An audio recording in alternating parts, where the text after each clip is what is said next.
একসময় El Salvador ছিল পৃথিবীর অন্যতম অপরাধ-প্রবণ দেশ। গ্যাং সহিংসতা ছিল এতটাই ভয়াবহ যে সাধারণ মানুষের জন্য স্বাভাবিক জীবনযাপন করা ছিল প্রায় অসম্ভব। প্রতি লাখে ৮০ থেকে ১০০ জন হত্যাকাণ্ডের শিকার হতো এবং প্রতিদিন মানুষকে ভয় এবং আতঙ্কের মধ্যে বসবাস করতে হতো। গ্যাংয়েরা নিজেদেরকে ঈশ্বর ভাবত। তারা ঠিক করত কে বেঁচে থাকবে আর কে মারা যাবে। স্কুল, মার্কেট, বাড়ির আঙ্গিনা কোথাও নিরাপত্তা ছিল না। হত্যা, চাঁদাবাজি, ধর্ষণ এসব ছিল নিত্যদিনের ঘটনা। কিন্তু আজ এল সালভাদোরের গল্প শুনলে মনে হবে এটি কোনো থ্রিলার মুভির প্লট। কীভাবে একটি দেশ যেখানে গ্যাংয়েরা নিজেদেরকে ঈশ্বর ভাবত সেখানে আজ অপরাধ প্রায় শূন্যর কোঠায়। কীভাবে এল সালভাদোর তার ভয়ঙ্কর অতীত পেছনে ফেলে বিশ্বের সবচেয়ে নিরাপদ দেশগুলোর তালিকায় জায়গা করে নিয়েছে। আর এই গল্প থেকে বাংলাদেশ কী শিখতে পারে? এই ভিডিওতে আমরা এল সালভাদোরের সেই অবিশ্বাস্য রূপান্তরের গল্প জানব। কীভাবে একটি দেশ অপরাধের বিরুদ্ধে শূন্য সহনশীলতা নীতি গ্রহণ করে ইতিহাস বদলে দিল তা নিয়ে আজকের আলোচনা। চলুন শুরু করা যাক।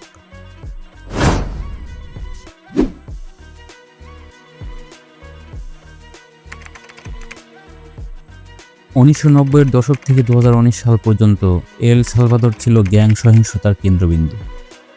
বিশেষ করে MS-13 এবং ব্যারিও 18 গ্যাংগুলো পুরো দেশটিকে তাদের দখলে নিয়ে গিয়েছিল। হত্যা, চাঁদাবাজি, অপহরণ, মাদক ব্যবসা এবং মানব পাচার ছিল তাদের প্রধান কার্যকলাপ। আইনশৃঙ্খলা বাহিনী এবং সরকার এই অপরাধীদের বিরুদ্ধে কার্যকর পদক্ষেপ নিতে ব্যর্থ ছিল, কারণ অনেক ক্ষেত্রেই রাজনৈতিক নেতারা গ্যাংদের সঙ্গে সমঝোতা করে চলত। বিশেষ করে ২০১৫ সালে দেশটির প্রতি লাখে ১০৩টি হত্যাকাণ্ড ঘটেছিল, যা বিশ্বের সর্বোচ্চ।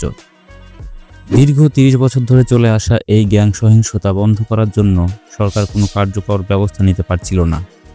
তবে ২০১৯ সালে প্রেসিডেন্ট নাইব বুকেলে ক্ষমতায় আসার পর দেশটির আইনশৃঙ্খলা পরিস্থিতিতে নাটকীয় পরিবর্তন আসে।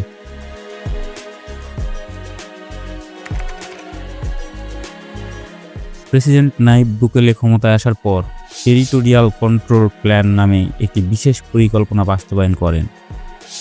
এই পরিকল্পনার মাধ্যমে সেনাবাহিনী ও পুলিশ যৌথভাবে অভিযান পরিচালনা করে গ্যাং সদস্যদের গ্রেপ্তার করা শুরু করে। অপরাধীদের অর্থের উৎস বন্ধ করতে তাদের আর্থিক নেটওয়ার্ক ভেঙে দেওয়া হয়। গোয়েন্দা কার্যক্রম শক্তিশালী করে গ্যাংদের গোপন আস্তানা চিহ্নিত করা হয়।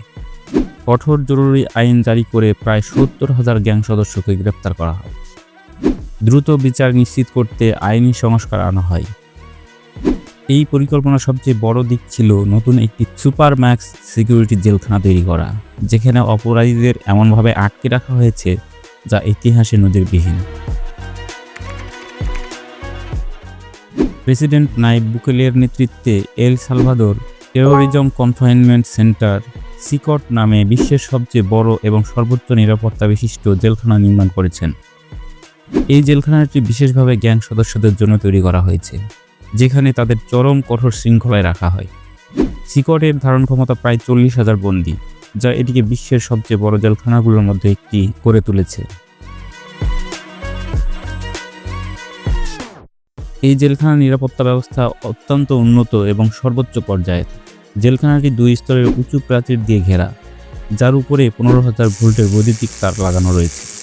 এই উচ্চ ভোল্টেজের বৈদ্যুতিক তারগুলো কোনো বন্দি পালানোর চেষ্টাকে অসম্ভব করে তোলে। এছাড়াও জেলখানায় ১৯টি নজরদারি টাওয়ার রয়েছে, যা 24/7 বন্দীদের উপর কঠোর নজরদারি চালায়।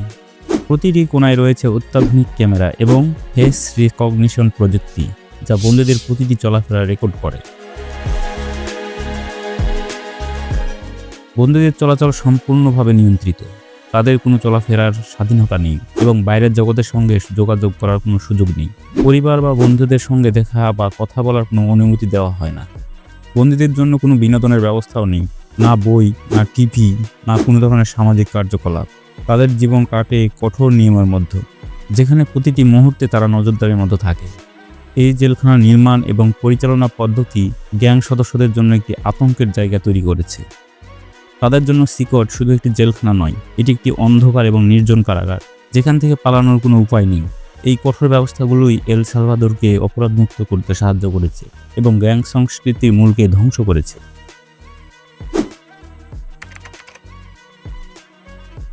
এল সালভাদোরের সিকট হলো বিশ্বের সবচেয়ে কঠোর এবং নিরাপদ জেলখানাগুলোর মধ্যে একটি।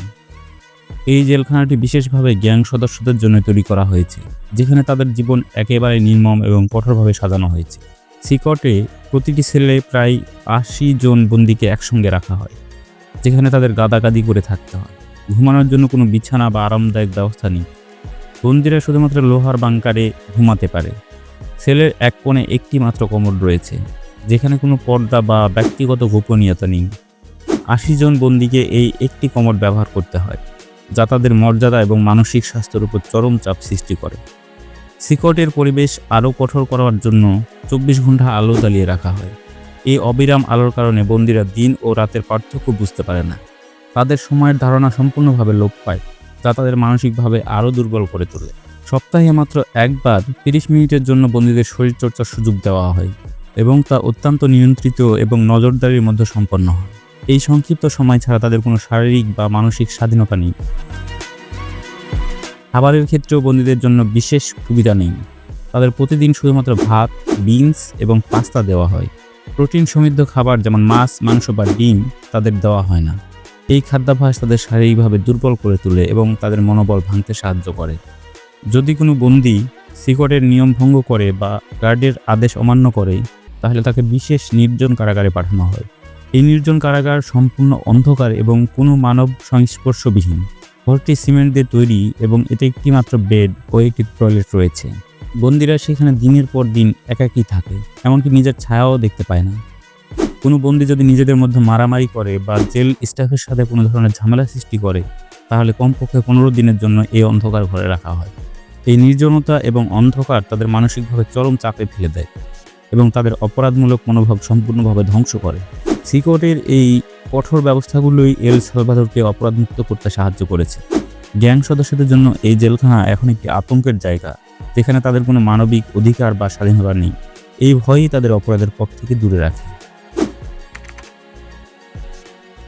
প্রেসিডেন্ট বুকেলের এই কঠোর পদক্ষেপের ফলে এল সালভাদোরের অপরাধের হার প্রায় শূন্য নেমে এসেছে। একসময় যে দেশ ছিল বিশ্বের সবচেয়ে বিপজ্জনক দেশগুলোর মধ্যে একটি, আজ তা বিশ্বের অন্যতম নিরাপদ দেশে পরিণত হয়েছে। মানুষ এখন রাতে নির্ভয়ে চলাচল করতে পারে। ব্যবসা বাণিজ্য আগের চেয়ে বহুগুণে উন্নতি করেছে। বাংলাদেশের আইনশৃঙ্খলা পরিস্থিতি উন্নত করতে এল সালভাদোরের কিছু কৌশল অনুসরণ করা যেতে পারে।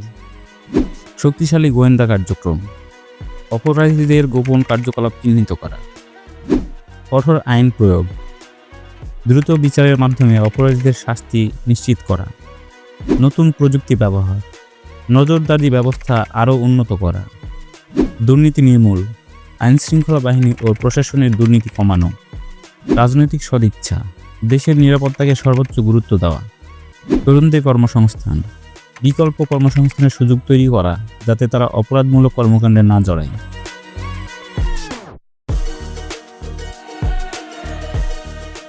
এল সালভাদোরের পরিবর্তনের গল্প বিশ্ববাসীর জন্য এক বড় উদাহরণ। কঠোর সিদ্ধান্ত, শক্তিশালী নেতৃত্ব এবং আধুনিক নিরাপত্তা ব্যবস্থা গ্রহণ করলে যে কোনো দেশ অপরাধ দমন করতে পারে। বাংলাদেশের জন্য এটি গুরুত্বপূর্ণ শিক্ষা হতে পারে। রাজনৈতিক সদিচ্ছা, কঠোর আইন প্রয়োগ এবং প্রযুক্তিগত উন্নয়ন যদি একসঙ্গে কাজ করে, তাহলে আইন শৃঙ্খলার উন্নতি সম্ভব। আপনার কি মতামত? বাংলাদেশ কি এল সালভাদোরের পথ অনুসরণ করা উচিত? কমেন্টে আপনার মতামত জানান এবং এই ভিডিওটি শেয়ার করুন, যাতে সবাই এই গুরুত্বপূর্ণ আলোচনা সম্পর্কে জানতে পারে। ধন্যবাদ।